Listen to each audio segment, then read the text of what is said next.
Good morning, everybody. I hope you can hear me. We had some minor technical difficulties here with the internet connection.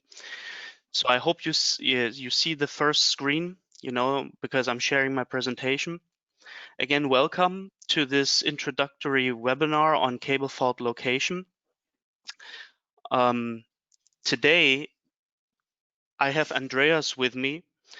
He is with marketing in Baunach. Unfortunately, he has some, voice problems, so he will be in the background moderating everything, moderating your questions, and I will do all the talking. While the webinar is running, you will also see this window, so you can always ask your questions and comments during the presentation, and we will answer all these questions and comments at the end. So after the webinar is finished, there will be a Q&A section where you can, just ask anything, and we will try to accommodate as many questions as possible. Then, of course, when you finish the webinar, you will get a certificate and a link to the recording. Everybody who is actually here, so physically present, visiting this webinar, watching this webinar, will also get the presentation, the slides of the presentation. And so yeah, you should be fine. Okay, so let's start. First of all, let me introduce myself. I'm Robert. I'm your presenter today, and I'm the product manager for fault location at MEGGER, cable fault location, I should say. And I'm based in Germany, and I hope this kind of time frame accommodates everybody because everybody is in a different time zone here: Middle East, India, Southeast Asia, Australia, Korea, New Zealand, and we try to make it possible so everybody can listen to it in a reasonable timing here. So this is the first part of two webinars I will be giving in English. As you can see, the first one is pure introduction, so don't expect any great depth or any kind of university level lecture. This is, as the description said in your invitation, strictly for the people who are not familiar with the subject, who want to refresh basics, who need to gather some information on the topic. Suddenly you have to deal with medium voltage cables, you don't know anything about it, all of this stuff. Okay, so our agenda today: first of all, we will be talking a little bit about basics of the cables, medium voltage cables, that is. We will talk about equipment basics, so what kind of fault location equipment is out there. Maybe some words on the pitfalls of choosing cable fault location equipment, even though that's a whole presentation by itself. Then we will be talking about the general approach to fault location. We will talk about the big block of pre-location. We will be talking about the pinpointing step, and then at the end I just give you a quick summary and an outlook, and tomorrow we will have part 2 if you're still interested, right?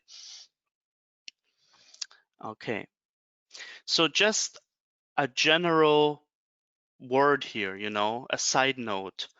What is the big difference between cable fault location and cable testing and diagnostics? As you can see on the left, the only thing that you can read there in the background is some sort related to safety, okay? And that's it. There is no cable fault location standard, nowhere. However, IEEE is working on revamping a very old document, which is easy to remember: IEEE 1234. That is kind of a collection of techniques and suggestions and tips and tricks and all of these things. It's a guide, okay, not a real standard. Then recently MEGGER released a document on fault location on very long cables and offshore cables. if you have, any interest, or if you are, in that field offshore, very, very long cables, then this is a very good read because it also has a comprehensive comparison of different techniques and everything. But it's mainly tailored to long cables. So there's things in there that you won't find in the medium voltage world. And as you can see, cable fault location is kind of the typical reactive thing. It's an unscheduled task. The fault happens, you have to fix it, and it can happen any day, any time, which is difficult because you cannot plan for it. On the other hand, you have cable diagnostics, which is always part of a asset management regime, a regime to improve resilience and reliability of the power system of your grid. And it's always scheduled, it's always planned, because you have to schedule resources, crews, get all the paperwork done, switch off, switch on, do the testing, all of this stuff. Okay. And in terms of the theoretical level here, cable fault location is not so involved in terms of physics and different phenomena you have to know. It's coming down to very few things, but the execution is quite involved, I have to say. You will see this in a second. While on the diagnostic side, it's the complete opposite. The execution is fairly simple. The only thing that is a little bit challenging maybe is to execute a really well PD test. Your grounding and everything, your connections, that's, you have to pay attention to that, but it's also not rocket science. And otherwise, you push the button. Think about a VLF test. You connect, you push a button, you wait 60 minutes or whatever your testing time is, and you're done. And that's it. And the cable passes or fails. It's the simplest thing that you can think of. However, to understand why you're doing certain things, why you choose a certain testing time, what is going on physically and chemically in the cable, that is the theoretical height of that portion of the testing and diagnostics portion. The fault location is, yeah, a few principles, a little bit of physics, but to get to the fault, that's the challenge. So it's very different. The two are very different. Okay, so I always present this slide, regardless of where I am, where I speak to people. It's a slide that to a lot of people is trivial, but it is actually, has a lot of message in it. Okay, so first of all, in cable fault location, what is your objective? Well, you have to find the fault, and I put 2 exclamation marks there for a reason, because regardless of how difficult it is, you have to find the fault. And that sometimes means, the gloves come off. Okay, if the fault is really that difficult, if it's a hard nut to crack, then you have to bring a bigger hammer or something to crack that nut. So at the end of the day, you have to find the fault. And there's challenges or problems, involved with this. So first of all, which should be in your own interest, do it safely. Okay, at the end of the day, you want to go home to your family in one piece, not injured, healthy, the same way you left the house in the morning. Um, do it safely. I just want to make a general remark here. I thought about showing you some sort of like freak accident video, and I found one, but then I thought it is too graphic, which showed the perfect example of a really stupid electrical incident. And let me tell you this: electricity is often underestimated by people, okay? Because you can see it, you can smell it, we don't have a sense for it, okay? And that's the problem. If you rank it in the entire universe, it's the second strongest force you can have, okay? There's only one force that is stronger than electricity, which means, the force between a positive charge and the negative charge. And there is only one thing that is approximately 100 times more powerful, which is, a nuclear bomb. Okay, the energy that is set free in the nuclear bomb, the force that is behind that. Otherwise, you're dealing with a very, very potent form of energy, and you don't have a sense for it. So please be safe. Don't do anything stupid. Don't kill yourself. If you injure yourself with electricity, always tell your superiors and your peers. So, don't take any risks. It's actually pretty sad. Like everywhere around the world, if you look in the safety statistics, the most people die in accidents or by consequences of accidents in low voltage. Everybody see when there's a sign high voltage, everybody is careful, everybody is afraid, everybody pays extra attention. As soon as it is below 1000 volt, people think, okay, well, it's not that bad, right? And the most accidents and deaths happen in 480, 230, and that stuff. So do it safely. So then there is the problem, you should do it quickly. Well, that is your boss, okay?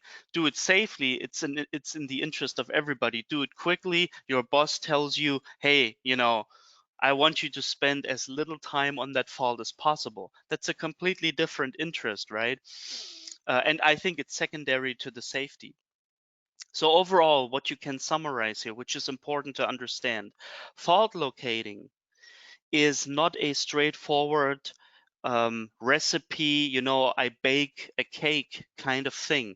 Yes, there are a few steps and there is a system to it, but it's not always the same. So this is why it's considered to be a so-called troubleshooting process, which means it's a systematic process. So there is, content behind it in a certain way, certain steps, and it's heuristic problem solving. So that means you go to a site, there is a fault, and this fault may be completely different to the fault you had yesterday. And what you did yesterday might not be the same answer to the fault that you have in front of you. And this is why all the fault location equipment, when you choose it, when you equip yourself, when you modernize your cable department, always think about this, what's called the toolbox philosophy. Think about the toolbox, you open it up, you have many tools, and this is how your cable fault location equipment should be. You should have a variety of methods.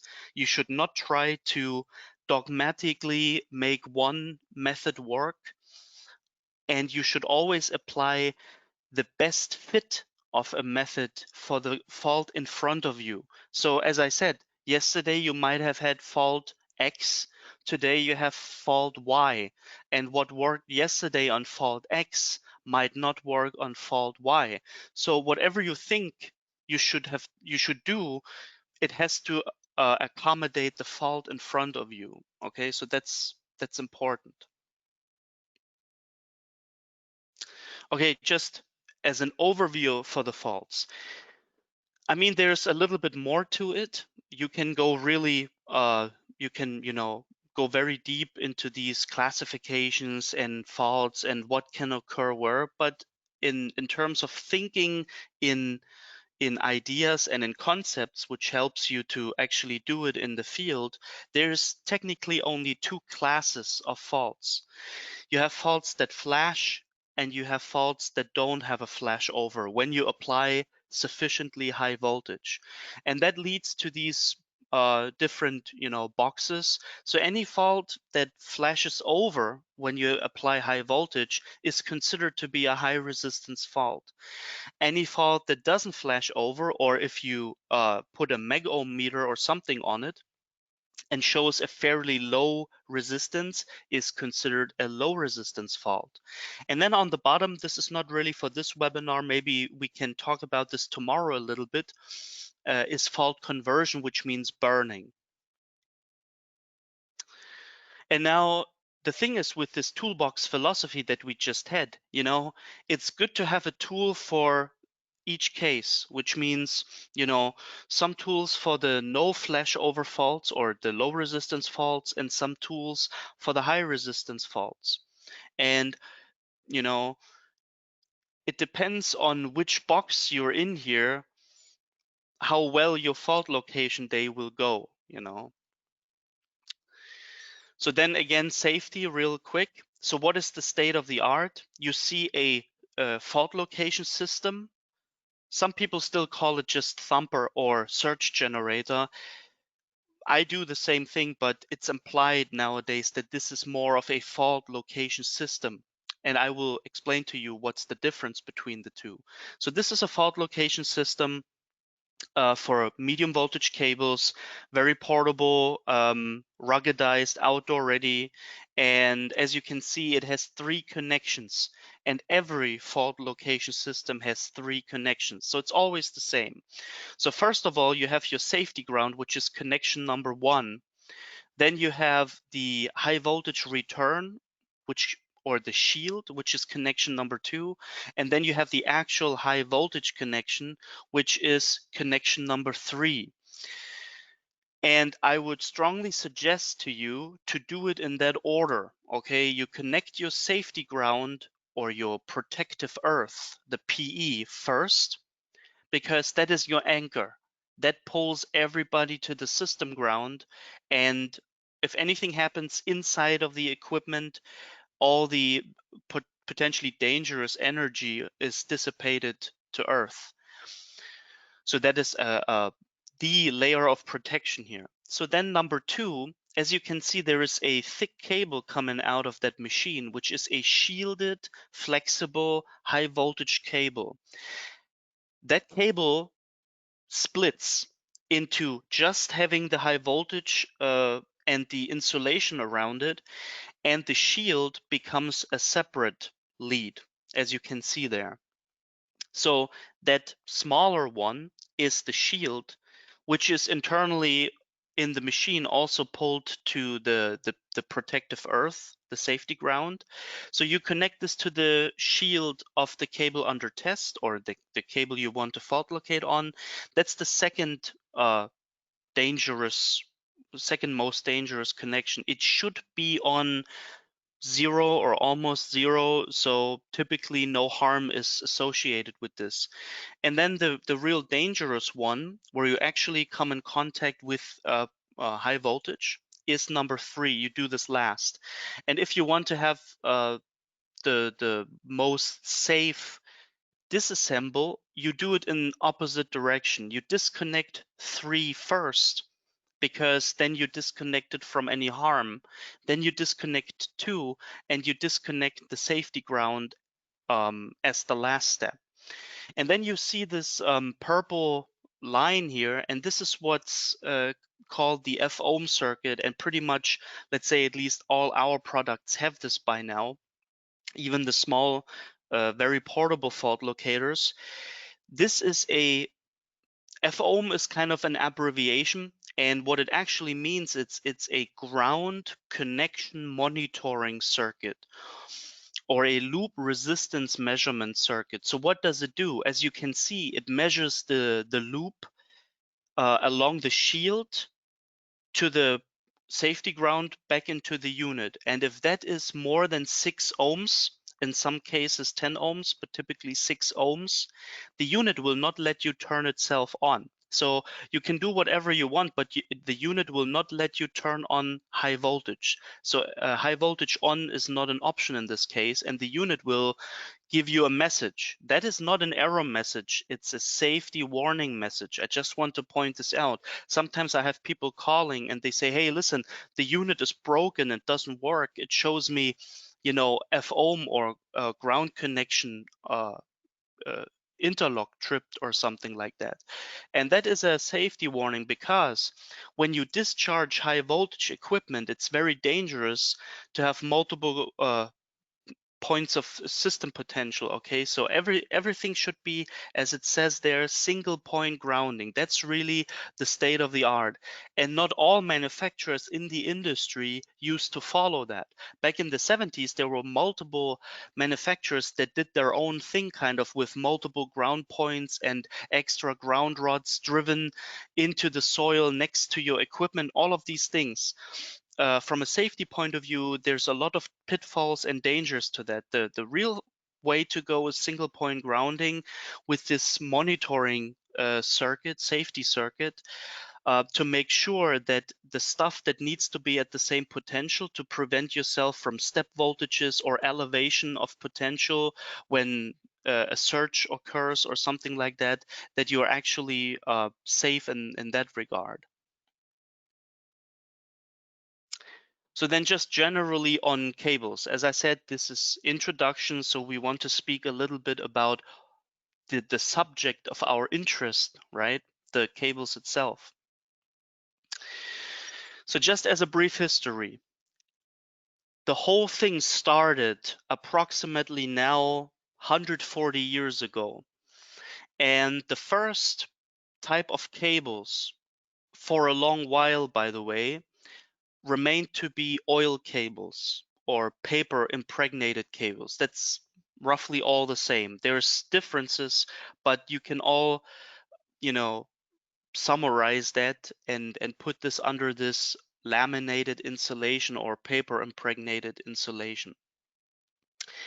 And approximately in the late 1800s, we had AC cables. Initially, it was DC, then it was AC, but these cables were limited. You could never exceed 20 kV. If you tried to do this, you would have a flashover. So a few innovations were made. Then the oil pressure cables, the pipe type cables came along, in this case invented by Pirelli, which is Prysmian today. And so all of this evolved. And then in the 1970s, there was this so-called shift, the paradigm shift, away from the paper lead or oil cables to the plastic cables, extruded cables, which were made in a completely different machine and had completely different properties than the oil cables. And over time, it showed that they have a lot of advantages, but it was a learning by doing experience, kind of. And that would be a whole different topic for a VLF topic, VLF webinar. Then we could dig into what actually happened there. Okay, so if you want to classify these cables, as I just said, the easiest way of doing it from a general perspective is you just look at the medium, the material that is actually the insulation. And the modern state-of-the-art focus of this webinar is the so-called extruded cables, which means the material is a solid dielectric, a plastic in this case, a polymer. And there's mainly two variations of it. The latest generation of cross-linked polyethylene, XLPE. XLPE has different abbreviations and different like names in various countries. For instance, the French, they call this PEX, PEX. That's their abbreviation for it. In Germany, we say VPE. It all means the same, but in English, you typically call it XLPE. And this TR simply means tree retardant. That's the latest generation, which that's what I said. This learning by doing experience. The industry went through various generations of solid dielectric cables until they had it right, until they had the recipe right, so to speak. And this TR XLPE is pretty much the stuff that you put into the ground since the early 90s, late 80s, well, early 90s really. And and that has inhibitors and additives in it to slow down the aging process by water tree damage. And then there is EPR, or sometimes EPDM and stuff like that, which is uh, a caoutchouc, you could say. So it's a rubber insulation. It's chemically similar to the XLPE, even though when you look at it and you touch it and you smell it, you would say, wow, these two things are very different. But on a chemical level, they're related because they're both polymers, just in different states. And then you see on the picture here, I was allowed to take this picture in a cable plant, which is rare. They typically won't let you take any pictures. So what you see here is a few things, just for your, general interest. This thing in the front there, where you see this conductor being pulled in, that is the extruder head. So that is the center conductor that is fed from the lower level of the building. So these buildings are very large. First of all, they're very long and very tall, and you have a setup, a lineup of spools and rolls, and the conductor is kind of rolled through the building upwards and then under tension fed into the extruder head. And then in the background, you see a funnel there. So into this funnel, you kind of like dump the so-called pellets, which is the granulate, the base material, so the XLPE itself. And then this long thing that you can see from the funnel that is going to the extruder head, that is the so-called screw. It's called screw because it literally is a screw. It looks like a screw. It has a special shape. It's one of the oldest shapes known to mankind because it has a pumping function. It's the screw of Archimedes, and in that screw, the pellets, this kind of like state of matter is achieved, that you liquefy the material, you compound it together, and then it's kind of like extruded on this center conductor. And there's multiple layers, and the state of the art is true triple extrusion. So the first three steps, the first three layers in the cables are put on in one step. In the past, it was separate steps. And then for tomorrow and maybe other webinars, you have this whole class of laminated insulation, which means the insulation medium is a liquid or some sort of non-solid. And the typical construction is PILC, paper impregnated lead covered. Another type of construction which is very similar is MIND, mass impregnated non-draining. They're very similar. And that is the typical oil paper cable. Now, the medium voltage cable, the state of the art, what everybody puts into the ground looks like this. A modern extruded single phase cable, or you will see in a second there's also a 3-phase version. And now just tracking back to this extruder, this you see the center conductor. So this is what's called the center conductor. That's going into the extruder head. Then it puts on the first semicon layer. It gets vulcanized and everything. Then from the screw, you get the main insulation, which is the XLPE.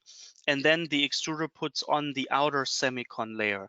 So these two semicon layers have a smoothing function. So they provide a suitable, smooth, even interface from the conductor into the main insulation, and from the main insulation into the shield.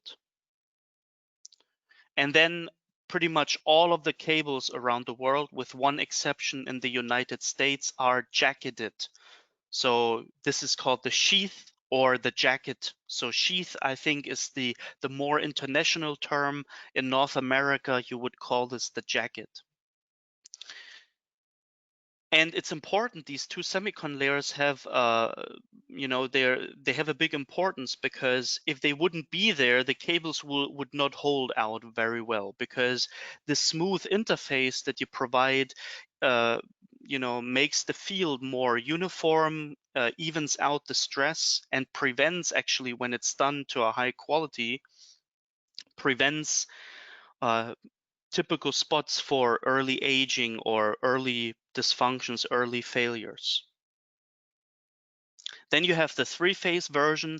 From a fault locating point of view, very nice, because this can be treated as a single phase cable, because each phase here, as you can see, has its own shield, and it's kept in place by that filler material, and that's perfect. So on a three-phase cable, you can pretty much do everything that you can do on a single phase cable, and even more.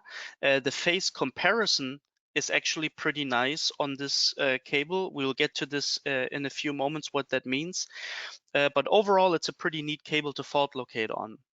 Then we have the paper cable. Okay, so the classic belted cable, which looks like this.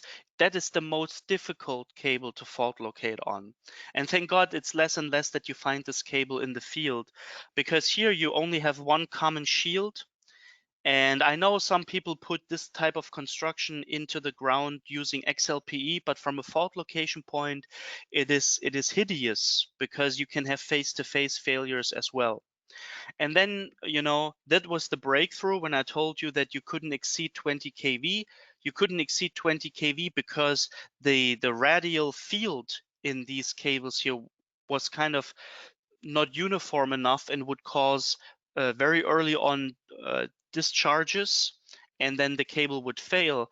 And our good guy, Mr. Höchstädter, filed a patent in 1913, first in the US. I don't know why. He was a professor in Germany. He filed the US patent first, and then in 1914, the German patent. He put a perforated metal foil around each phase, pretty much turning the belted cable into a screened, three-phase cable, or sometimes it's called radial field cable. And as you can see from the field plots, now you have a very well-defined situation, just like with any three-phase solid dielectric cable later on. So that is, again, much easier to fault locate on.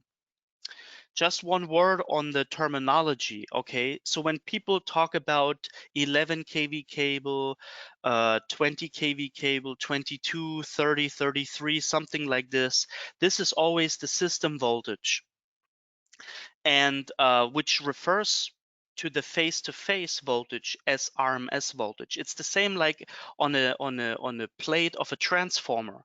Those are face-to-face voltages. But for fault location, that's kind of irrelevant almost. It just gives you a rough indication what you're dealing with. But the main insulation that you just saw is always stressed with a different voltage, and that is what IEC defines as U naught. That is the big term U naught, which is in all standards. It is always the conductor to shield, or generally phase to earth RMS voltage. That's really the stress that the main insulation sees. And I just plotted the American numbers.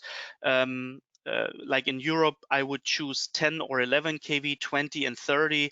I know in some other countries you have 11, 22, 33, something like this. That slightly varies. And I just wanted to point out what numbers are really playing a role here. So on a 15 kV cable, the actual stress of the main insulation is 8.7 RMS. If it would be a 10 kV cable, that number is 6 kV RMS. And then it's associated with a peak because it's a 50 hertz or 60 hertz sine wave. So if you size a thumper, that is really the numbers you need to consider as a general guide, and not so much, oh yeah, it's a 35 kV cable, or it becomes more pronounced in the high voltage fault location. You do not need a 380 kV fault location system to fault locate on a 380 kV cable. And that is very important to understand. And then the insulation thicknesses on a typical 10, 11 kV cable, or you have this insulation thickness, the main insulation XLP is under 4 millimeters. For 15 kV, it's a little bit more, but it's around that. For 20 kV in that area, you're talking about 5.5 to 6 millimeters. For 30 kV, 8. For 35, 9. Oh, well, 8.8 millimeters, something like this. So kind of very thin. So not that thick. And then just in general, I hope everybody knows this. In the power grid, we use AC, and an AC wave is defined by a few, different parameters. And the RMS voltage that we just saw, that is number 3. As you can see, that voltage doesn't really exist. Okay, it's a calculated value. And actually, the origin of RMS, or effective as it is called in some countries, the origin of RMS is pretty much DC was there first, and DC was directly associated with an energy content or a heat content in the system. Okay, so a heat or an energy that you pump into the system or take out of a system. So if you have a sine wave like this, how do you compare this? So the RMS value is really, if you would switch over to DC and you would dial in the RMS value, that would mean equivalent energy. That's all. So in reality, the cable sees in 50 hertz, 100 peaks per second, in 60 hertz, 120 peaks per second, 60 positive, 60 negative. So that's the reality. And then obviously number 4 is the period. 50 hertz is nice, 20 milliseconds. 60 hertz is crooked numbers, 16.7 milliseconds. So, and then for the fault location process, the last piece of the puzzle that we need. So we need to know, okay, what is the type of cable I'm working on? Then you need to know, okay, what type of fault is it? And then you have a few parameters that you exploit during fault location. And so one thing that is important implicitly is the capacitance, which is proportional to the material, to the length, and to the geometry. And by the way, if you're not a math guy, don't worry, okay? So these formulas are here, to stimulate engineers, because they always complain if there is not at least one slide with math, okay? So I put this in to satisfy my dear engineering colleagues. But in general, just from a concept perspective, it is the capacitance is important to choose a thumper. So the impedance is really what is important for various steps of the fault location process, mainly for the pre-location, because your TDR and even implicitly the other methods, they are after an impedance measurement. Okay, so actually impedance changes along the cable.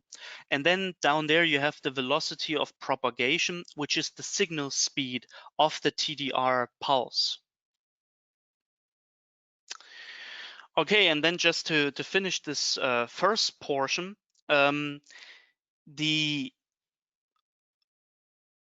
overview on the types of faults pretty much lead to the following, and it's kind of a joke, but it's actually kind of true.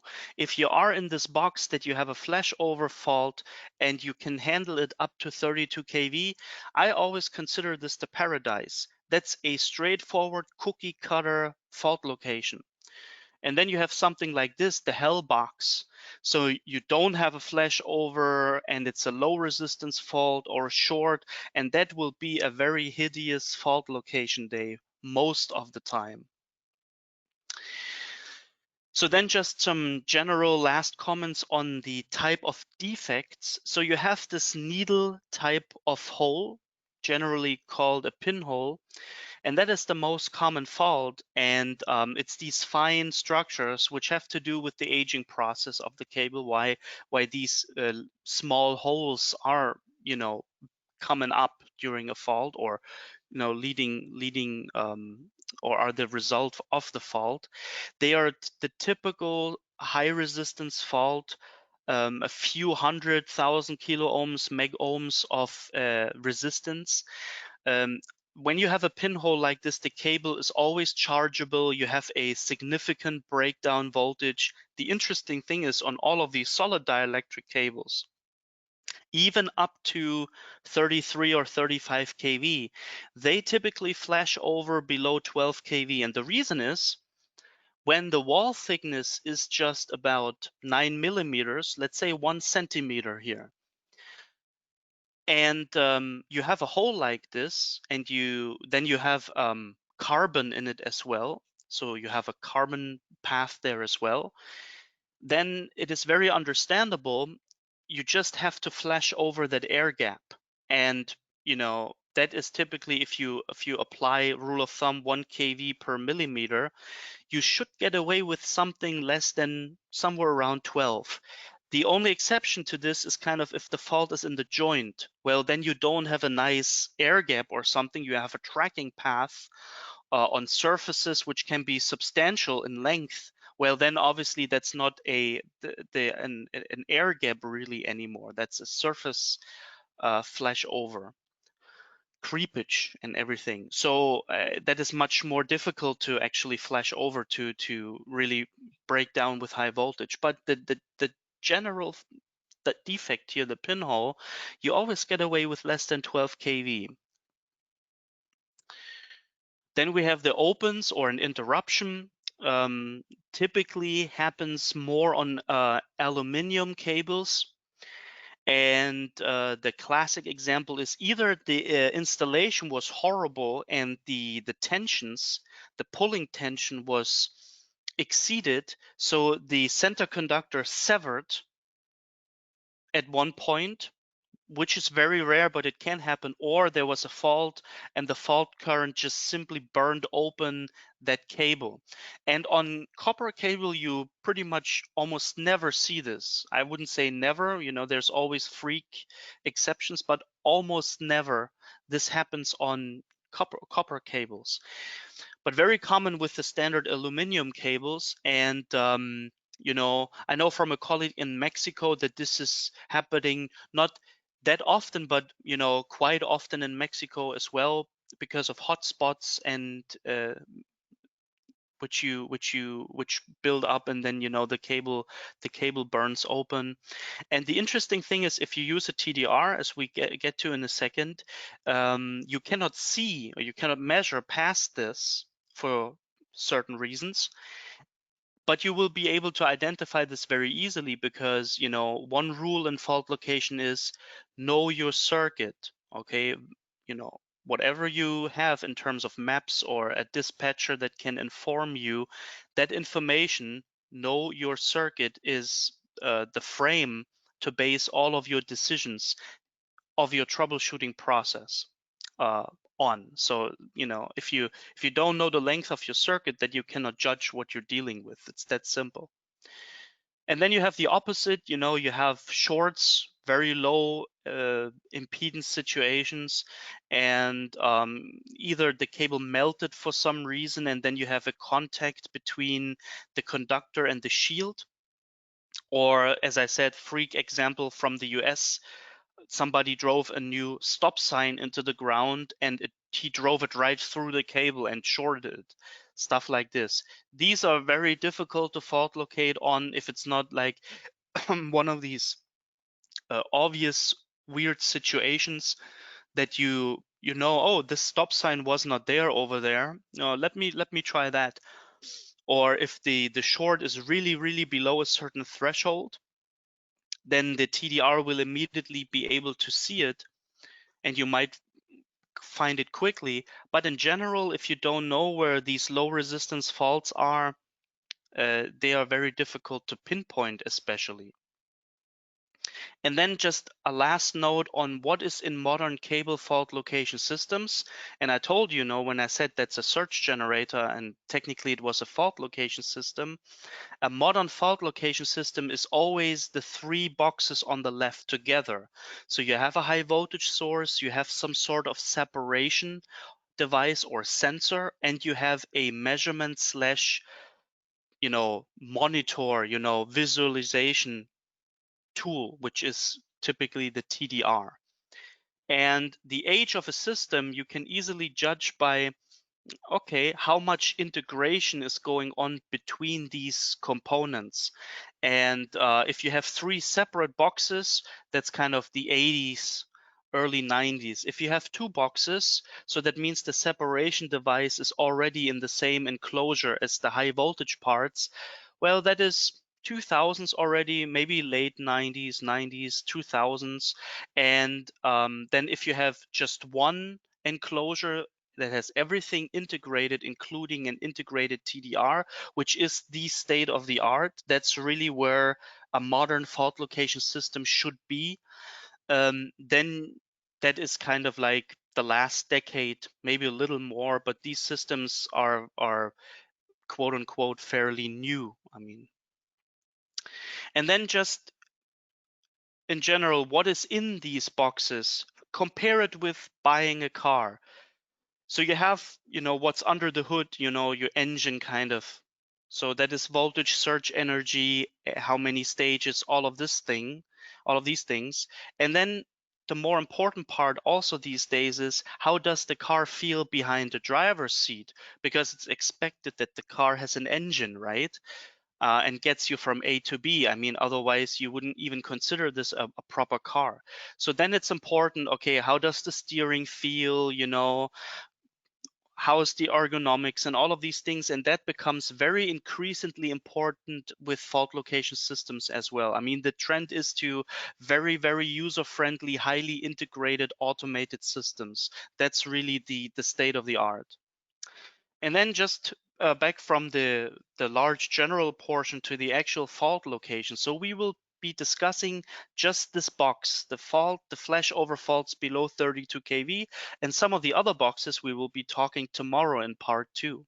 So first of all, these faults, the paradise box, is always handled by, as I called it, commonly available surge wave generators. So nothing special, nothing large test van, nothing special voltage levels, all of these things. You already saw this number 32 kV.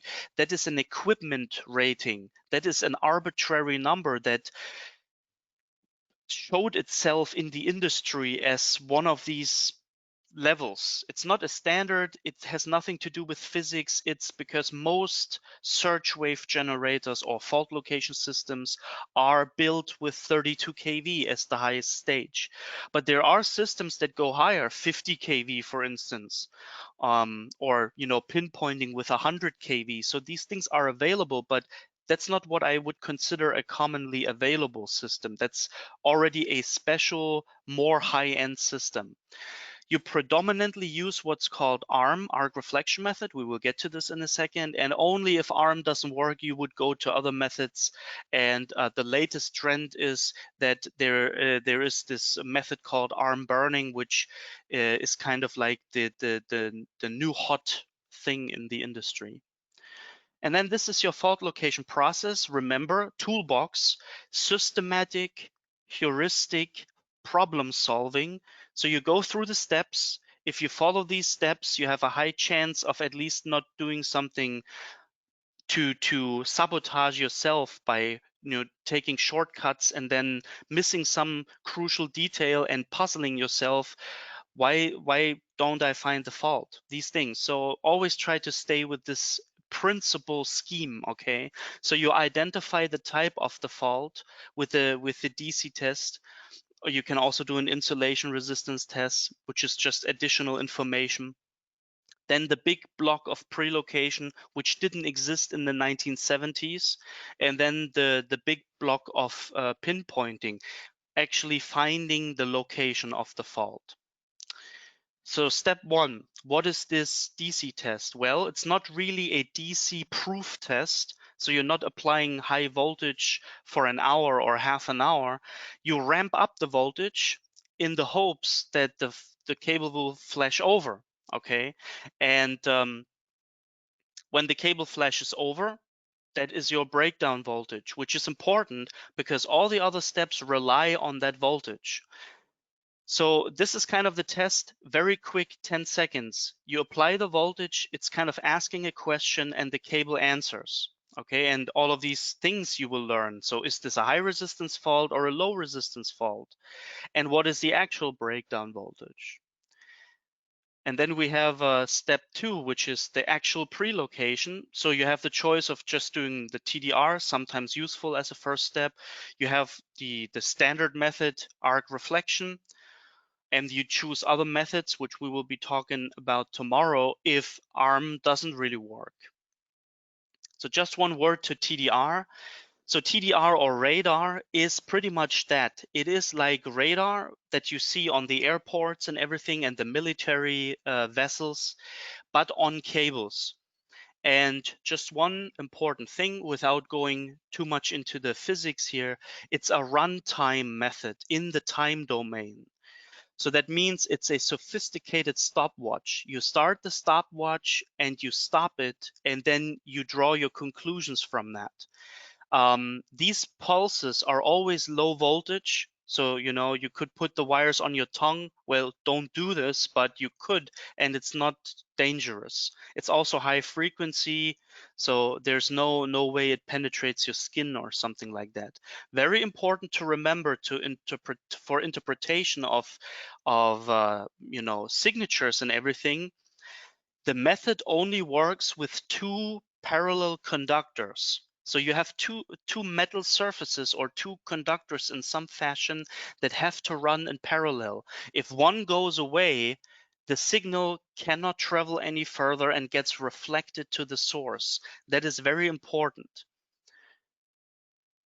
And by the way, this is also the reason why you can use TDR for fault location on transmission lines. People think, oh my gosh, the distances are so large, tens of meters between the guard wire or the shield wire on top of the tower and the actual phase wire. How can I use a 50-volt pulse to fault locate on that? Well, it's possible because it's two parallel conductors, so the method works.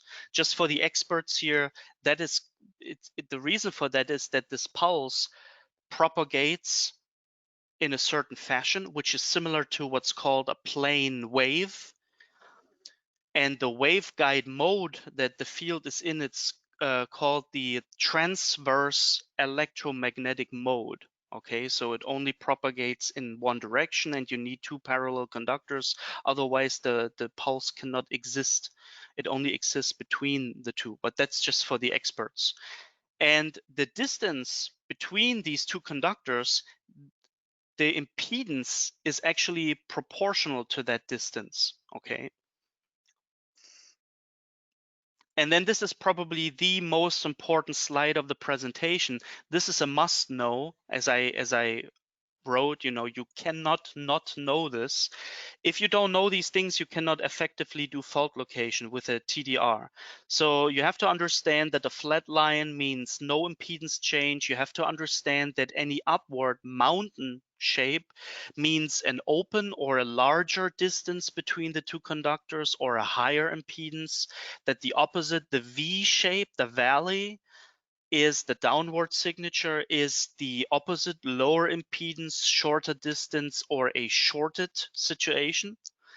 And a joint is the combination of the two because of its construction. The distance between conductor and shield goes up first and comes back down to the original diameter of the cable. And this is why a joint looks like upward followed by downward. Then we have a real world trace, just real quick. So you see the cable end, or what is supposedly the cable end.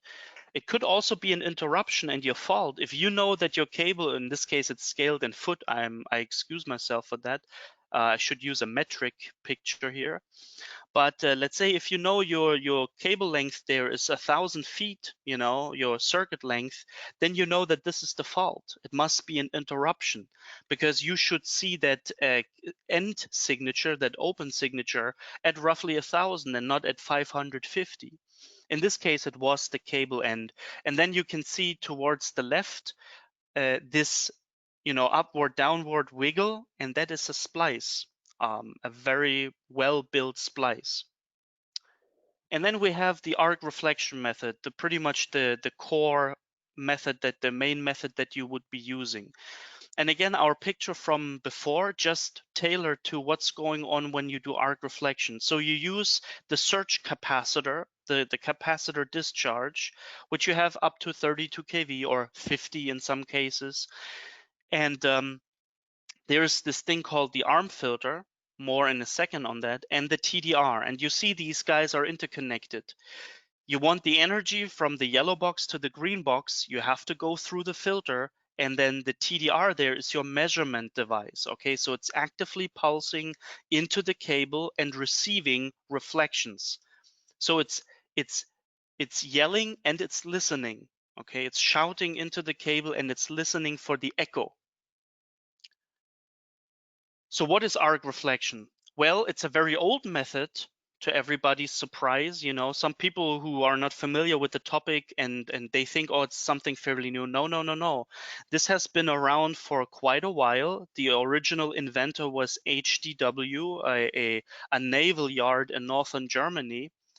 That's a whole other story why a naval yard invented all the cable fault location stuff.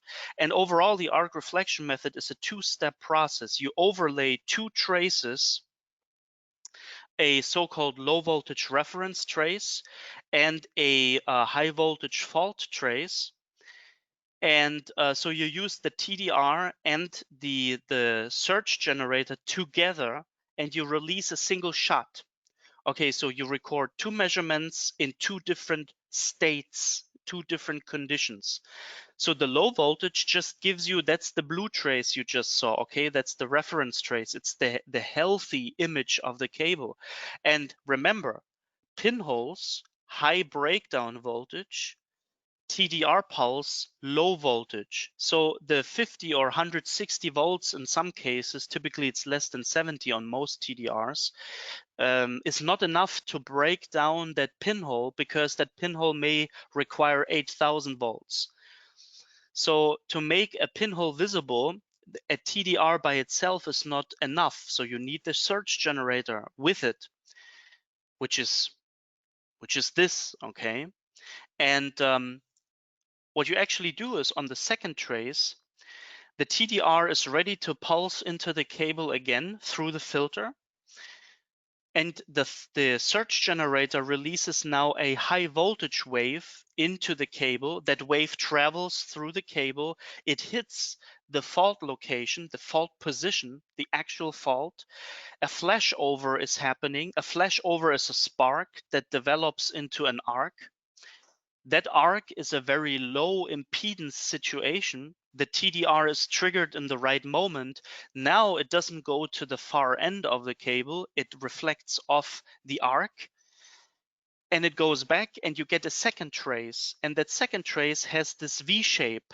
And then you overlay the blue trace, the reference, with the red trace, the fault trace, and where the deviation happens, where you see the valley, where you see the V shape, that's where your fault location is.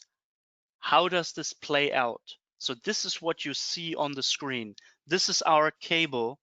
There's somewhere a pinhole fault, high resistance fault. The near end is where you connect it. The far end is the stood off, parked other end of the cable, disconnected from everything. This is your reference trace, 50 volts, 160 volts, just TDR. So you see the end, you have a little bit of disturbance at your connection point, but there's nothing at the pinhole. So now, second step, you charge up the capacitor, you discharge into the cable, you get this trace, you flag this position, you put a marker there, and then you calculate the distance. Remember, this is all in run times. So where this V shape is for the TDR, that's in milliseconds. To convert this to a distance, you just do the simple multiplication by a speed. Okay, and we will get to this in a second. So some real world trace, that's the same from before, and you see the fault was just before the splice there, before the joint. So this is how this would look like. Here's some other examples on top. That's an open. Lucky enough, we were able to flash it over at the open. That's not always the case. So you get the V shape right where the open is, and the real end of the circuit is far to the right, which is not on this picture. And then down there, you have a very, long distance fault, typically for a medium voltage cable. So that is approximately 1.5 miles, so that is 2 kilometers, around roughly 2 kilometers out. And you see the red trace follows the blue trace almost on top of it, most of the time always directly on top of it, and then you have the V shape and the deviation, and this is where your fault is. One word to the velocity factor. So the velocity is mainly a function of the material. Secondarily, it's a function of the geometry.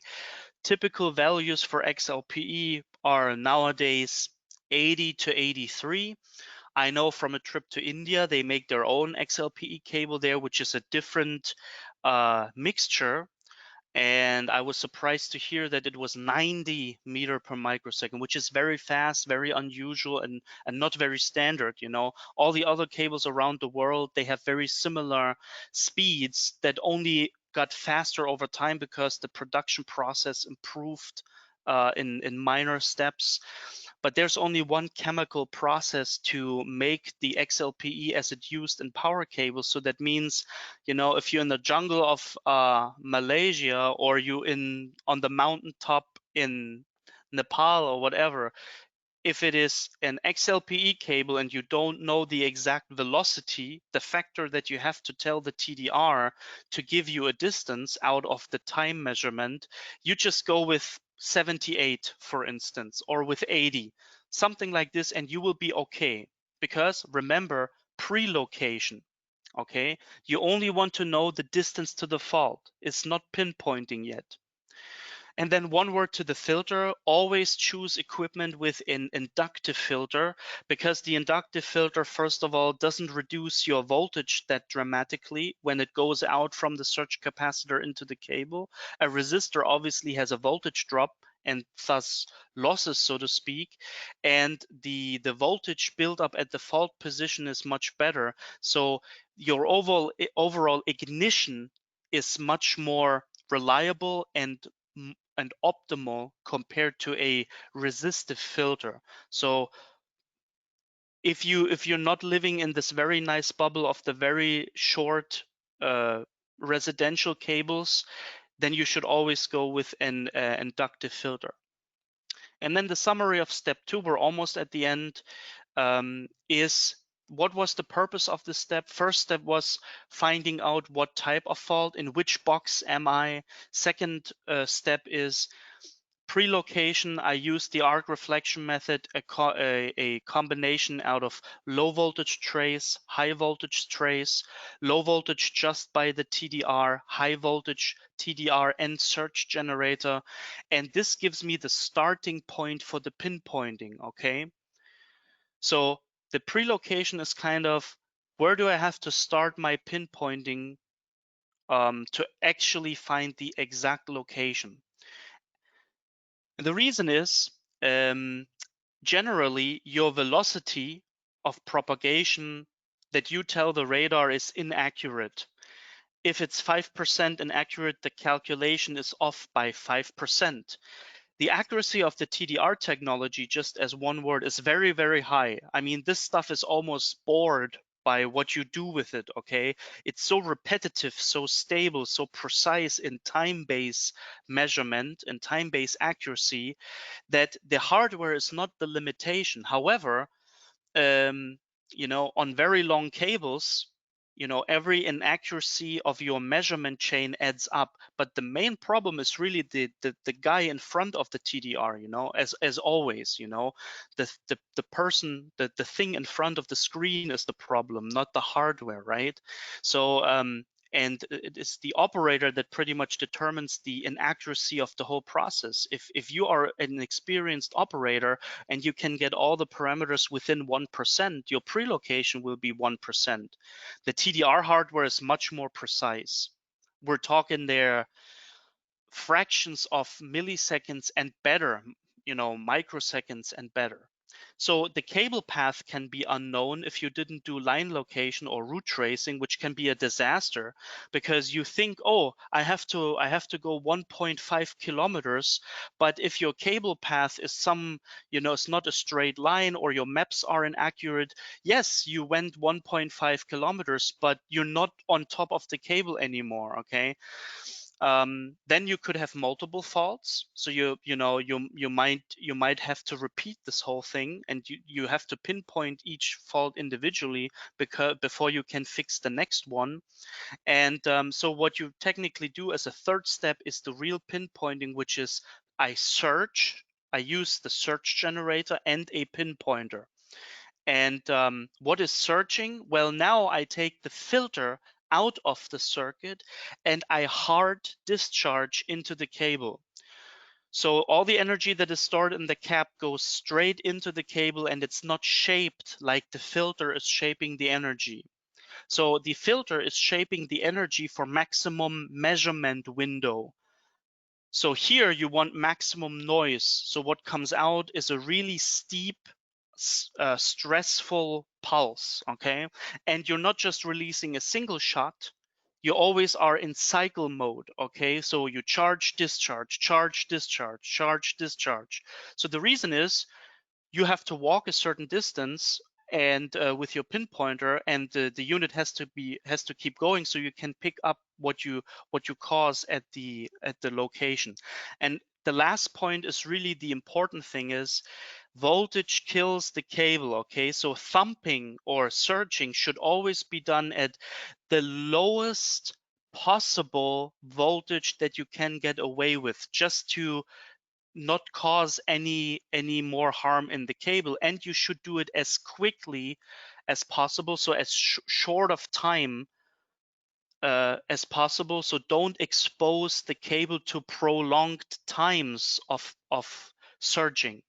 That is also potentially harmful. Just one word on the surge energy.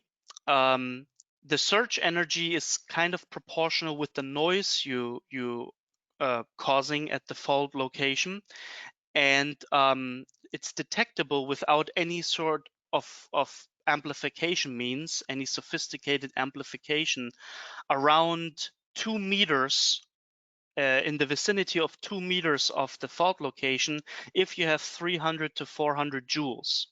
If you have more joules, this acoustic detectability range is larger. And if you use a modern pinpointer, which has a microphone and an amplifier, you can extend that range that you can pick up the noise even further. Low energy, again, if you're too low, you won't hear anything. Specifically a problem with joint failures. If you have too much energy, you damage the cable. So just cranking it up, you have to say in a joking kind of fashion, the Americans, more power, right? They tend to do this a lot, and sometimes they pay dearly for this, because if you very over thump the cable, then you introduce new failures, which then cause cable faults in the future, in the near future. So you can say for XLPE cables, typically portable equipment up to 2000 joule is good for most of the typical residential and medium voltage stuff.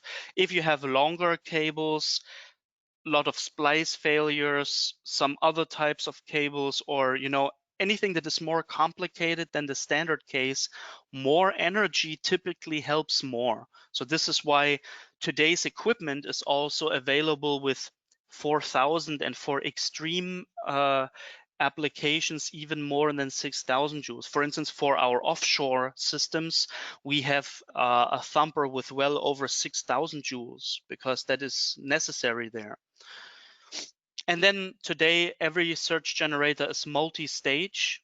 Okay, so, and this is just the illustration. One of the yellow line is an old type of single stage search generator with a very high output, 7500 joules. That's one of these machines from hell that they used in the United States in the 70s. And you see the problem, you know, you have to crank it up pretty high to get a sufficient energy out of it. And that was the danger. People were cranking up these things like insanely high. And with a modern multi-stage design, you can see the green and the orange line is much higher, so the unit puts out more energy at a lower voltage, so that's advantageous for the cable. Low voltage always is that the cable is very thankful for that. And now the pinpointing device, the state of the art, and you know, is something like our digiphone, which is like, you know, it's dominating the market, you know, without, you know, doing some advertisement here, but it's the pinpointer. And here, everything you can see on this picture, you have the magnetic effect of the current from the thumb, from the surge, and you have the noise from the flashover. And you pretty much do you compute these two quantities against each other, and it will lead you to the fault location. So this method, so this is the connection again, the thumper, okay, high voltage, shield, and ground, is called thunder and lightning because that's an informal term, but it describes the method very well because it is like thunder and lightning. You see the lightning first because the speed of light is so much higher than the speed of sound, and then you hear the thunder later. And when you know that, you can say, okay, the earlier I hear the thunder after the lightning, the closer I am to the lightning. Okay, so this is pretty much what you do in with this. You cause the flash over by the search generator by searching, and uh, your digiphone or the pinpointer has a magnetic channel and an acoustic channel. So even though it's called in older documents, it's called the acoustic method. It's not purely acoustic; it's magnetic acoustic. That's the state of the art. And then just to that's for the slides later on that you will get. So it's this coincidence method. That's really the proper term to call it. You coincide the magnetic signal to the acoustic signal, and this is how you do it. And that's pretty much the takeaway message. The slower you do it, I mean, not like a snail, but you know, do it properly, do it adequately, and the more systematic you do it, the faster you will be, you know, because if you run through your installation there and you don't pay attention to what the machine is telling you and you don't take stable readings, then you're not going to find anything. So this method is the typical paradox. You are very fast, which means you need little time. When you actually, for the few steps you're taking, you take your time and do it systematically again, systematically. So here you can see what this guy is doing. You know, he gets a certain time delay. This is a number in milliseconds. So from then, after the thumb is through and he gets a number, 67 milliseconds delay, he walks a few steps, not too far, not too little. He waits for the next pulse, for the next search, for the next flash over. He gets another reading. The old reading goes to the right. It's your historic reading. The new one is smaller. The unit tells you go forward, and you get the minimum like on the fault itself, which can never be zero because you always have the depth of the soil, right? So you can get maybe 4 milliseconds as the lowest or something like this if the cable is buried 1 meter, and this is how you find it. So you're minimizing a number. That's all. And then just secondary fault location. So if you have a low voltage cable, or if you do sheath fault location, you use a method that is using a similar device or a similar approach. You apply high voltage in a pulsed fashion, and with polarity coded rods, you pretty much get a signal that is always stronger towards the rod that is closer to your sheath fault or insulation fault if it's an unshielded low voltage cable, and you systematically get yourself on top of the method. This method unfortunately does not work on piped cables or cables in duct, because you don't get this nice funnel that you see, that this voltage distribution, because the current cannot flow outside to be picked up by the rods. So there's no potential difference, proper potential difference, and you have no chance. But this method is very nice for sheath fault pinpointing, so it's a pinpointing method, and for pinpointing on unshielded low voltage cables. I just wanted to show this, at the very end. And then please, safety again. So we're almost done. If you cut the cable, always make sure you get the right cable. There is equipment to do that, 100% safe for you.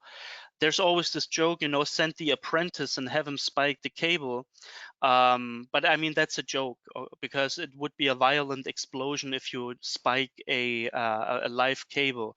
So there's methods here like this pulse current method that always positively identify the cable you fault located on and in the trench. Okay, so when you have to find out which one is the cable in the trench. And then just to finish up, obviously, as a manufacturer, this was all application talk. Now we also make equipment that can do all of that. So you have TDRs, you have portable fault location equipment like these micro thumpers, because they are very small, very light, very portable. Then you have a larger portable equipments. Then you have the big portable equipment, the high end, the SFX40, completely automated with motorized switches, old school surge wave generators, which you have to add filters and everything. And obviously then you have the pinpointer, you have the test vans. Please visit us at cabletestvan.com. Okay, that's our hub page for the cable test vans. And you obviously have the big Centrix, the full-size test vans. So that was it for the webinar. Thanks for your attention. Remember, tomorrow is part 2. So you can register for this. If you have any ideas or feedback, or if you leave the webinar now and you don't want to attend the Q&A session, there will be an evaluation form. Please evaluate the webinar, rate it, give us feedback. Don't hold back. The more honest, the better. No sugar coating, okay? We're Germans. We can take it, okay? We prefer direct communication. And give us feedback, send an email to Andreas, or write it in the question sections in the evaluation forms, and we will pick up your ideas. So this is now the Q&A session. What questions do you have? And unfortunately, I have to excuse myself. I don't have a second monitor. So please give me a moment here. Andreas is sorting the questions for me. But I have to find the questions and go through them.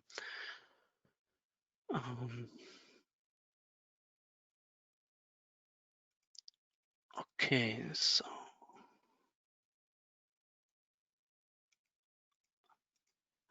Okay, so here we have a question that could be a question also for tomorrow. It pretty much says, I discussed the classification between XLPE, EPR, insulation materials, PP, which means polypropylene, becomes the new insulation materials, which is true for high voltage cables. For medium voltage cables, we don't really see this, because that would mean like PP polypropylene, that is something we typically see for offshore, and I don't see this really for medium voltage, because it's XLPE. People are not putting new paper cables into the ground. What else can you see? Yes, and actually, just to get this out of the way, that's the actual question. Can the same measuring methodology be used on such cables? Yes. All of these methods that you saw here, and we will be talking about the advanced methods tomorrow, also apply to PILC cables or any kind of non-solid dielectric cables. There's just a few other pitfalls with that. But in principle, the methods, your toolbox is the same. The toolbox just varies in terms of voltage, energy, and all of these things. But you can use, for instance, you will see this tomorrow, arc reflection on a PILC cable. So then,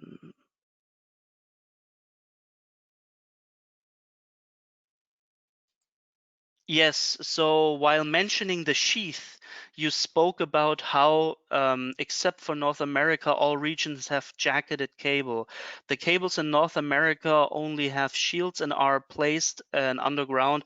I mean, this does not concern you very much if you're not in North America, but yes, in the 50s, 60s, 70s there, um, when they started doing the plastic cables, so as everybody very, very, very little in the 50s and 60s, but in the 70s, they put these unjacketed cables in because it has an advantage. If the shield is in contact with the soil all the way, you have very good grounding.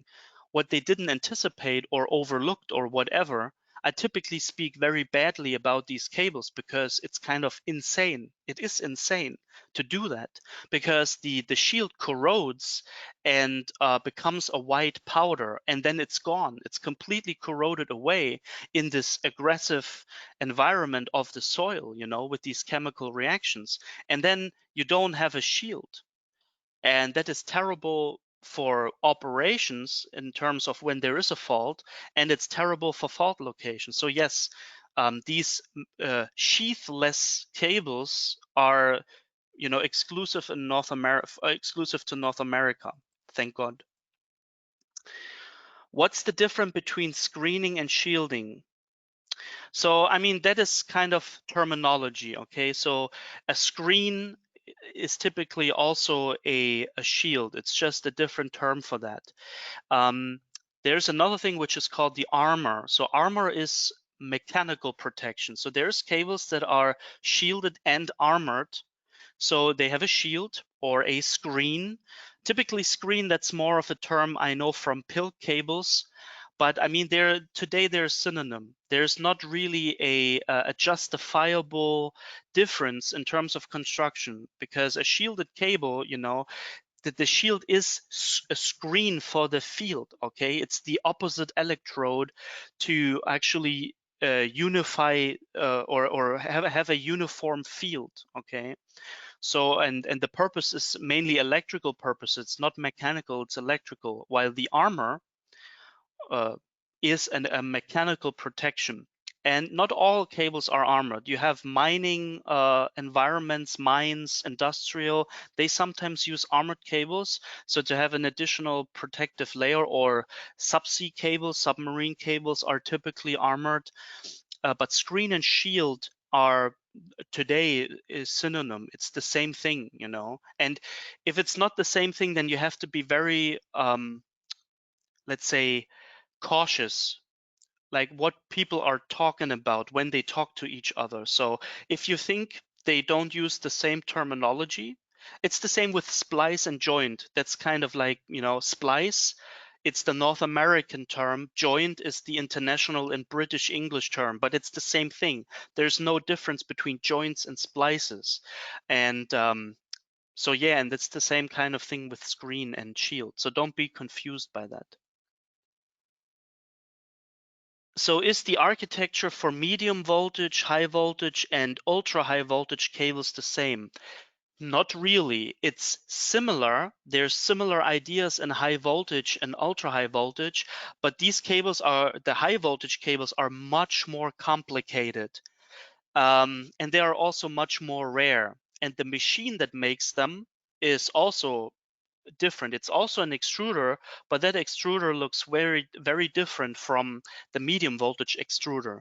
So you have the same principle. You have a conductor, you have semicon, main insulation, all of these things, shield, armor, additional water water seals, layers for water sealing, and an outer jacket, so a sheath and everything. But typically, high voltage and ultra high voltage cables are constructed a bit more complicated, more layers. Um, the parameters of the materials are different and everything, but the idea is the same. Okay, it's a concentric construction, so the idea is the same.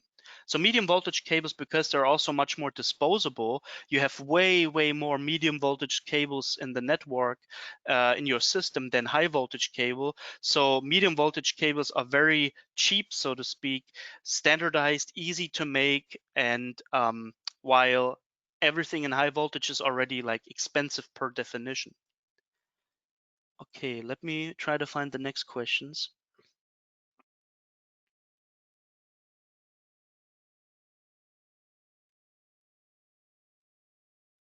Okay, we have a measured insulation resistance of less than 100 ohm. Next step, we use the TDR method to try to prelocate the fault. It wouldn't work. What could be the reason? Well, these values I gave you, 300 ohms and 100 ohms, they're like rule of thumbs, okay? The question is, how does the pulse propagate through the cable? How good is the signal really? I mean, it doesn't really say if this was a medium voltage cable or a low voltage cable. If you do TDR on low voltage cables, which you can only do conductor to conductor because you don't have a shield, these traces are really ugly. Okay, so they are really difficult to interpret, or they're much more busy, so to speak. Okay, much more going on medium voltage is kind of very nice, very straightforward, but still it depends. Sometimes you can get very uneven and very busy traces, and it's not always the case that if you have a low resistance fault you can just see it with the TDR. You have a chance, but not always, because it depends on the characteristics of the fault. If you really see that V shape, and the case might have been that it was on the screen, but there was other disturbances that you didn't see, or it was so far away that you didn't have it. Another case, which is rare, we have some clients, some customers that have cross bonding in their system, even in medium voltage. That's something you typically only find in high voltage, and there could be the case. I hope this is not your case, that but you can imagine this: if the shield you're connected to and the conductor at this fault, that is not the associated shield because it's twisted by this cross bonding scheme, then you cannot see it. And so you could see it maybe from one side, maybe not from the other side, these weird things. Typically, you should be able to see something, but not always. As I said, these are the typical cases. And in that case, if you have such a low resistance, the next thing, before I would probably put the TDR on, um, or if I don't see anything on the TDR, what is the breakdown voltage? If it's also very low, then you have a classic low resistance fault, but it seems to be too high for just the TDR to pick up. And then it gets complicated, because in that case, you probably won't get an arm reading, and it probably won't thump or won't surge, because you don't have, uh, the breakdown voltage is too low, so it doesn't spark. There could be a few things wrong with this. Typically, it's an orientation to say if the fault resistance is really low, that you can actually see it on the TDR. I personally had cases where this was true, and I had cases where it wasn't really true. And I mean, to be very honest, in hindsight, to interpret these traces in hindsight is always, that's not the purpose. You find the fault and then you say, oh, it was this on the trace. This is not, well, this is interesting, but this doesn't help you when you try to find the fault.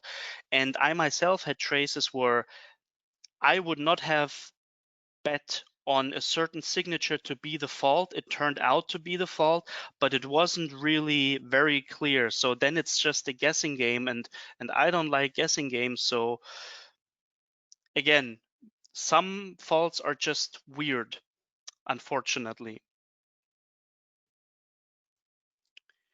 Okay, let me go to the next question.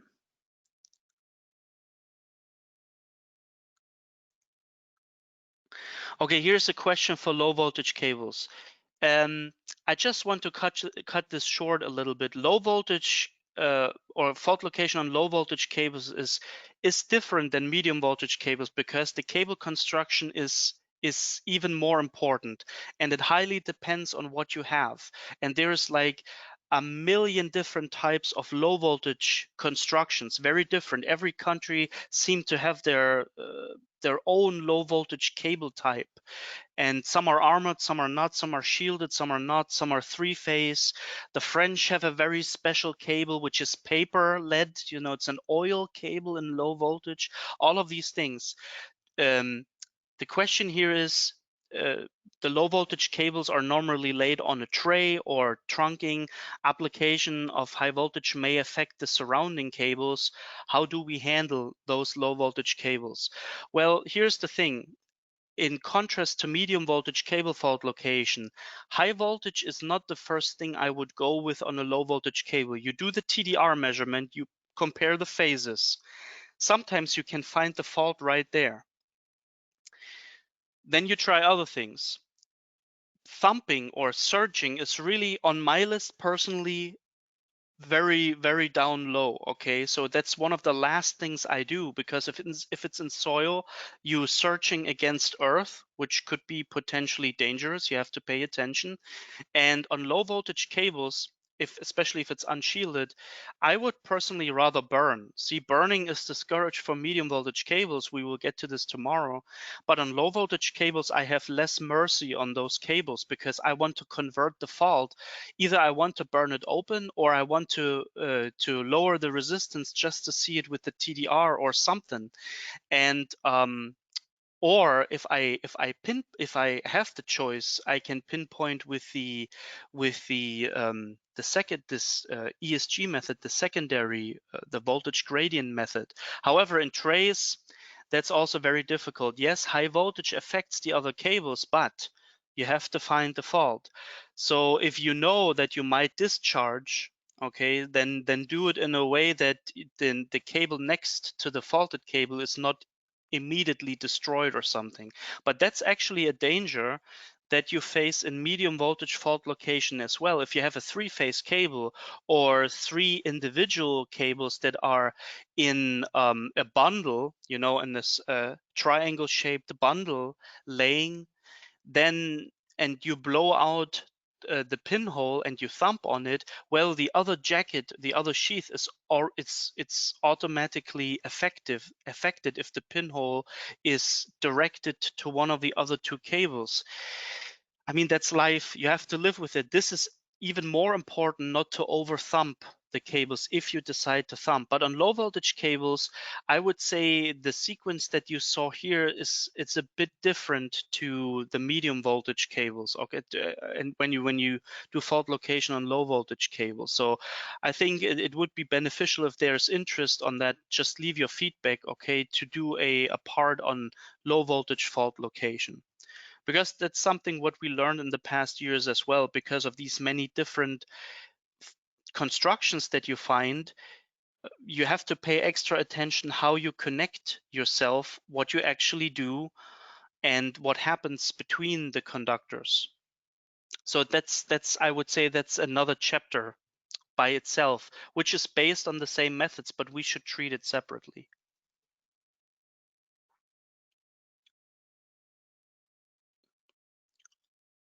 Okay, next question.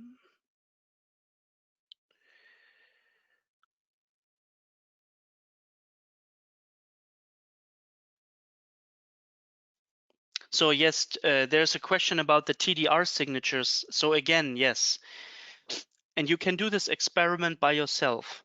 The upward signature, the mountain, that is high impedance or in the extreme case open, or larger distance between the two conductors. So take a BNC cable, and stretch the two conductors against each other. Okay, you can do this on the table with a BNC cable or with some sort of like coaxial cable. And you will see that on the radar trace live, you will get this more upward shape, and it will grow the more you pull the conductors apart. So that is like an open condition in the extreme, like what we saw. The opposite, the downward, the V shape, the valley, that's a short when the two touch each other, or it's a lower impedance. The two conductors are closer to each other. So that is the difference between the two. And again, this is part of the question, was this is the reason a joint looks like a joint. Think about this. You go from a, let's say, 4 mm distance between shield and conductor in a 10 kV cable into the splice, into the joint. The joints can be built very well and almost don't show up on the TDR anymore. If it's a really well-built modern splice, the signature is very low, but the distance is still a little bit more. This Faraday cage that you put this whole the inner components of the joints into, so you have a uniform field, to the conductor that you make continuous by connecting it to the next reel of cable or the next segment of cable, and then you crimp it and everything, crimp it together. That distance between the center conductor and the shield inside the splice body is larger than in the cable. Not by much, but it is. So this is why the signature goes up first, and then it comes back down to the pure cable, so to speak, and the signature goes downwards because the impedance changed into the direction of low impedance. So this is how these three main patterns um, come along. Now there's more patterns. I just want to make this clear, okay? But those are the ones you need for the standard fault location process, okay? You can also make this more complicated, but this is not the purpose here. Okay, let's go to the next question. Okay, that was pretty much the same question. So then a person has a question about the fault on PILC. We attack this problem tomorrow. Okay, how much kilometer of cable can we test using TDR? That's a very common question. So physics, okay, there's energy coming out of the radar, of the TDR. Obviously, there is a physical limit how far you get with that amount of energy. And that is kind of the horizon of the TDR. You cannot go any further than how far the TDR can actually see based on the pulse energy. Now, when the pulse travels through the cable, it suffers what's called attenuation and dispersion. Okay, dispersion is not so important here, but attenuation, which means dampening because of the losses. It's not a perfect theoretical cable with no losses. So at one point, the TDR pulse is deformed and suffered so many losses that it cannot return from the far end anymore. And it really depends on the cable construction, how far you can actually see. There's cables that have a very high attenuation. Typically, PILC cables, like oil cables, have a higher attenuation than solid dielectric cables. That's another reason why these nice TDR-based methods, arc reflection and such, work so well on solid dielectric cables because the attenuation is fairly low on those cables. However, there's certain types of cables that have naturally a very high attenuation. Then with the same energy, you get less of a virtual horizon that you can get to with the TDR pulse. I personally used our standard TDR recently with our friends in Mexico on a submarine cable. And it was not the top of the line model. It was just the standard one that is typically not, its main application is not submarine cables, and it puts out 50 volts max. And I had no problem seeing the far end at 25 kilometers.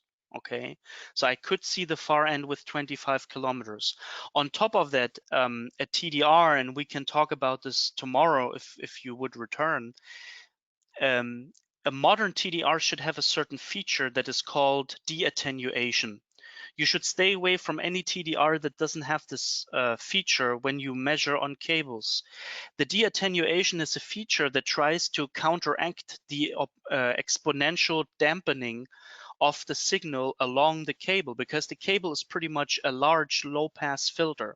Okay, and you can counteract this, and this feature, a distant dependent de-attenuation, dramatically improves long range performance. Okay, so if you have longer cables, you should always choose a TDR that has this feature built in, because then you can get very far. I mean, on medium voltage cables, barely any medium voltage cable is longer than 15-20 kilometers. So a nice power radar, as they are called, a nice medium voltage fault locating radar, can see 10, 15, 20, 25, 30 kilometers.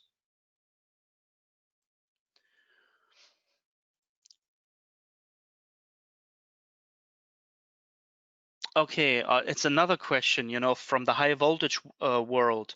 For long distance cables with cross bonding systems, which is automatically high voltage, the high voltage world, is it recommend to short all the sheaths by phases for better accuracy? I don't want to get into the high voltage because that's a whole different world. Okay, it would bore, and it would be, not very informative for everybody who came here for medium voltage cable. But just one word: if you can put the cross bonding in the mode straight through, that's what it's called, when you can just switch the cross bonding out, that is always recommended for fault location. It makes life so much easier, because the moment you have a cross bonding joint, the attenuation goes up so much that even with like really powerful TDRs, you have problems to get far into the cable. I mean, under certain circumstances, you will be able to get to the end. We have some measurements from customers from the Baltic Sea, for instance, and from other locations, where despite of cross bonding, they could see the far end, but it was not a very pretty picture, not at all a very pretty picture. So the recommendation for high voltage cables is always switch the cross bonding to straight through. So which means if you are on phase A or L1, the shield is the L1 shield and not one of the other two shields, which gets twisted along the run of the cable.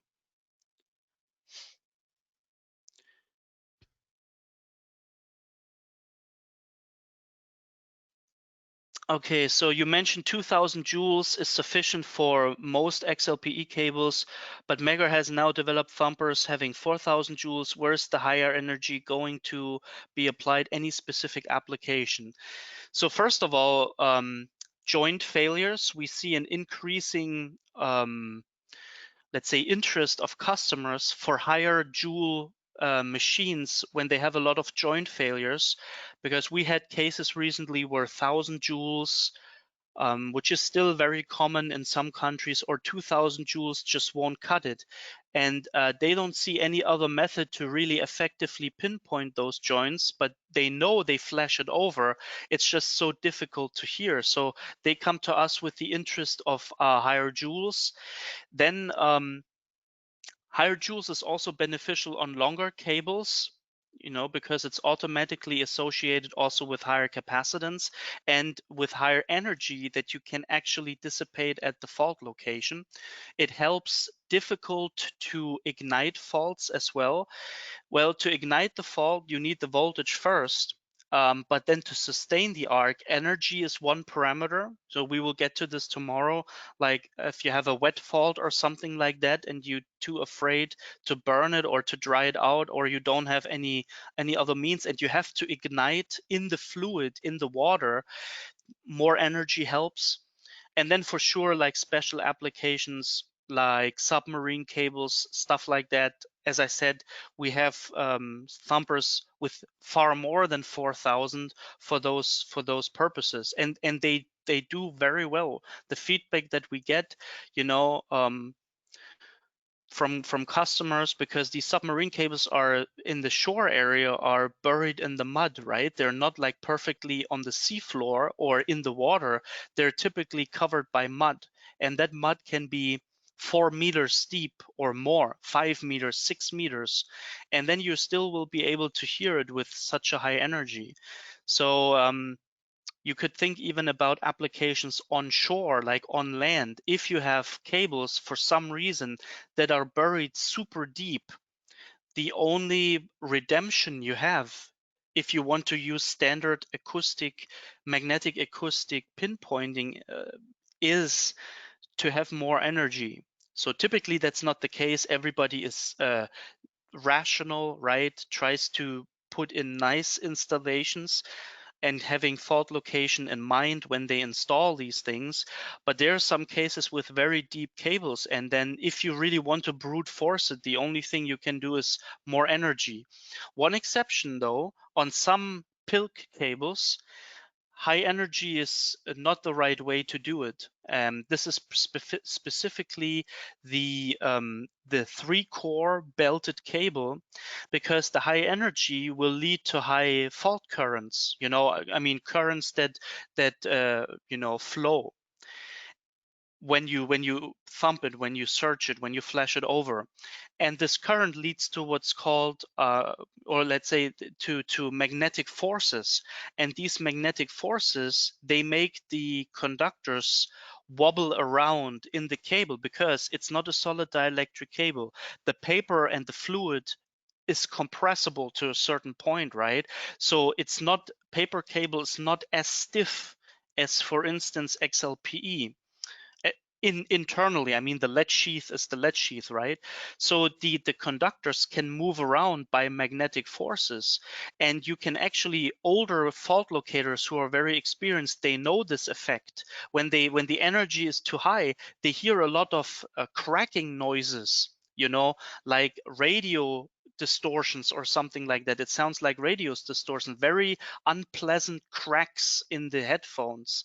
And the reason for this is the conductors move around. So in some of these very, very old PIL cables, it's actually beneficial to try to do less energy, so the magnetic movement of the conductors is lower and you get less cracking and acoustic distortion.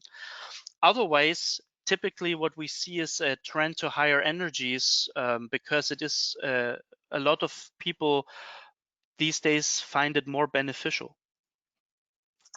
Okay.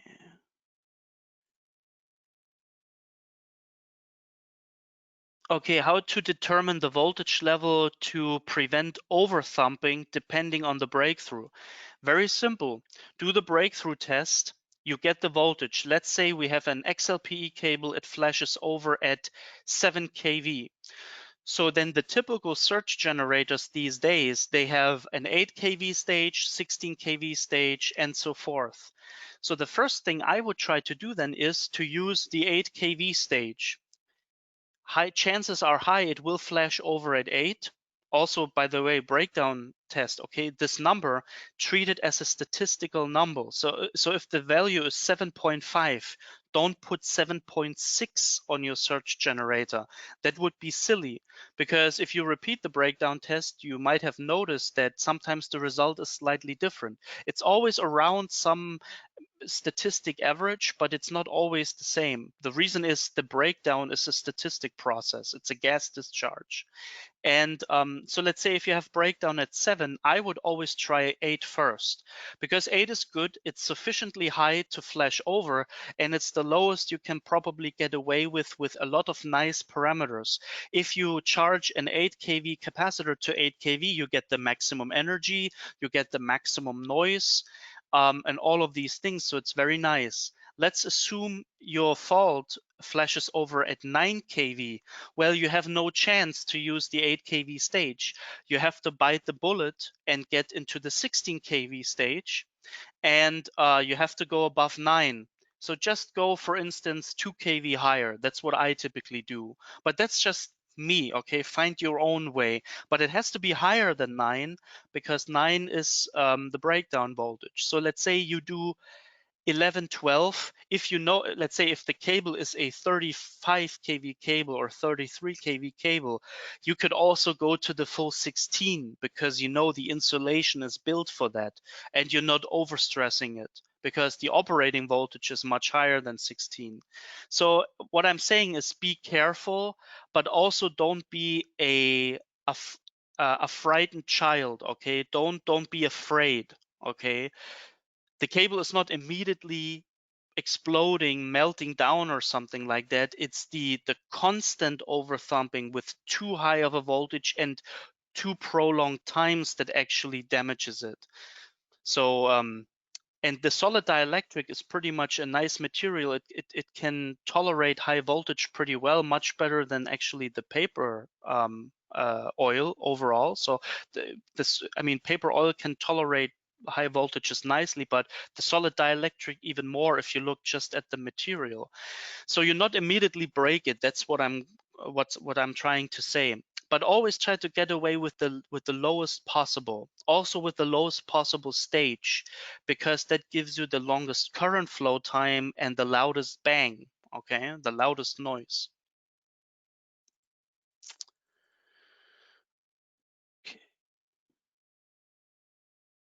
Okay, that's an interesting question. We are having 11 kV XLPE to PILC joints and 1.1 kV PVC to XLPE joint. Well, that is my condolences to this, because PVC is probably the worst cable ever. Will the TDR graphics be affected because of different velocity of propagation? Yes, and here the answer is you have multiple ways of attacking that. Either you calibrate, so in quote unquote calibrate your TDR, that you set the velocity for the XLPE section and see that this is okay, and then you set it for the PILC section. So you pretty much go section by section, or you find an average. And then it's best to do a so-called harmonic average, harmonic mean. So it's a weighted average. So that means you have, let's say, 1 kilometer of cable, 900 meters of XLPE. So that means the XLPE value contributes 9 times more to the average, to the overall average per 1 kilometer than the 100 meters of PILC. Either way, if you take an average, just any average, you will be wrong in either section. 2 comments on this. Remember, you're doing pre-location. You never dig a hole based on a TDR trace. It's pre-location. You still have to pinpoint. So don't become suddenly like a scientist and try to get everything right to like do decimal point to 2 decimals after the decimal point, right? It's pre-location. If you are plus minus a certain length, that's awesome, you know, because your pinpointer will take you there if you close enough, and that close enough is quite substantial. It's not just 5 meters, okay? And so that's the first thing. So don't be overly concerned. The other thing is, it depends. There is PILC cable that is almost as fast as XLPE. Typically, it's slower, but also not by that much. So also the deviations are manageable. It's specifically manageable if the cable is not too long. Well, if you have very, very, very long cable, then you want to rethink your approach to get it as precise as possible. But long cables are a challenge in itself. But if you have normal cables where the error that you make with an incorrect velocity is not dramatic, it's not like 10% or something like that, you will be fine. It's pre-location. Don't confuse this with pinpointing. The TDR trace doesn't get you there, it gets you close. That's very important. A lot of people forget about that. And then they are concerned, oh no, I have to land on top of the fault. No, you don't have to. That's exactly the thing that is wrong. You should not aim for that. It's nice when it happens, but it's not really the goal of the pre-location. The pre-location is there to get you very close, to cut down that dreadful pinpointing.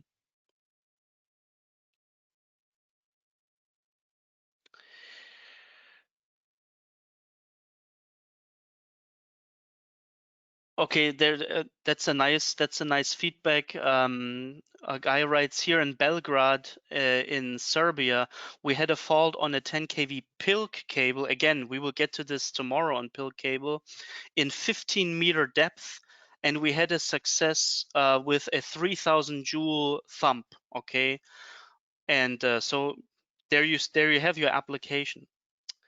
Okay, as far as I can see, this is so far all the questions. I don't see any more questions coming in. If there is any other questions, we will see this from your evaluations and from the spreadsheet. I will try to send you an email, and I'll give you a few more seconds. As I said, all attendees will get the presentation, the slides, within a week or so. Okay, well then I say thank you to you for your attention. I hope it was comprehensible, not too deep, so not too much scientific that always confuses the people. And I hope you had a good takeaway from this. I also hope that I will see you tomorrow. So tomorrow this will be part 2. So we will use this as a base. So please remember everything you learned about the cable construction, the basic TDR method, the ARM method, why you do pinpointing and everything, how you do pinpointing, that there is an ARM filter, that you actually cause a flashover, all of these things. And we will use this as a base for tomorrow. So at this point, I say thank you, and hopefully see you tomorrow.